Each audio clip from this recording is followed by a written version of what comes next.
ए haunting इन Connecticut एक और प्रसिद्ध असाधारण मामला है जिसने 1980 के दशक में व्यापक ध्यान आकर्षित किया।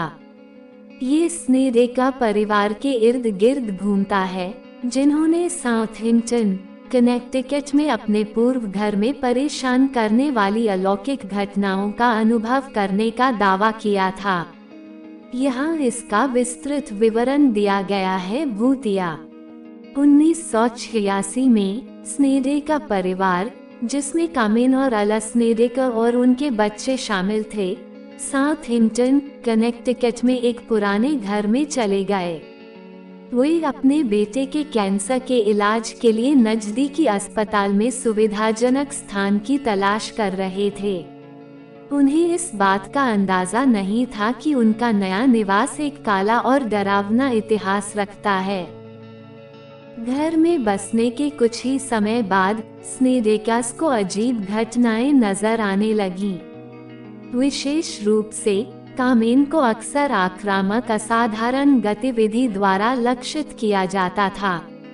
उसने अदृश्य शक्तियों द्वारा शारीरिक उत्पीड़न किए जाने, दुष्ट संस्थाओं के दर्शन का अनुभव करने और यहाँ तक कि राक्षसी संस्थाओं द्वारा यौन उत्पीड़न किए जाने की भी सूचना दी। स्नेडेकास ने प्रसिद्ध असामान्य जांचकर्ताओं एड और लोरेन वॉरेन की मदद ली, जिन्हें स्थिति का आकलन करने के लिए बुलाया गया था। वॉरेन ने निष्कर्ष निकाला कि घर राक्षसी शक्तियों सहित अलौकिक संस्थाओं से प्रभावित था। उनकी जांच के अनुसार ये संपत्ति कभी अंत्येष्टि गृह के रूप में काम करती थी और कथित तौर पर शवदाह करने वाले लोग गुप्त प्रथाओं में लगे हुए थे, जिसने शायद गहन भूतियापन में योगदान दिया हो। स्नेडेका घर में असाधारण गतिविधि समय के साथ तेज हो गई। परिवार के सदस्यों ने भूत प्रेत देखने, अशरीरी आवाजें सुनने और पूरे घर में विभिन्न राक्षसी संस्थाओं का सामना करने का दावा किया। अनुभव इतने भयावह थे कि परिवार सहायता के लिए कैथोलिक चर्च के पास पहुंचा। फादर अल्फोंसस, एक स्थानीय पुजारी, ने स्नेडेका घर पर कई भूत प्रेत भगाने का काम किया। इन अनुष्ठानों का उद्देश्य दुष्ट संस्थाओं को बाहर निकालना और परिवार में शांति बहाल करना था।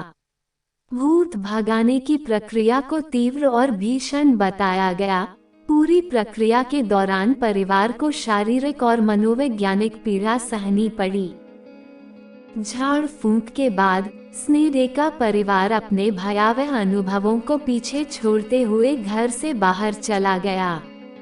उनकी कहानी ने मीडिया का महत्वपूर्ण ध्यान आकर्षित किया और बाद में इसे रे गार्टन द्वारा इन्हें dark place, the story of A true haunting नामक पुस्तक में रूपांतरित किया गया।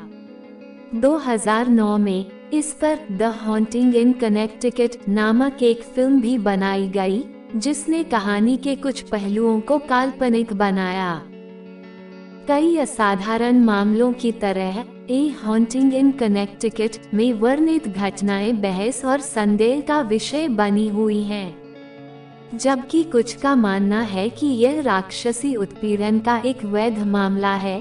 अन्य लोग स्नेडेका परिवार के दावों की विश्वसनीयता और सटीकता पर सवाल उठाते हैं।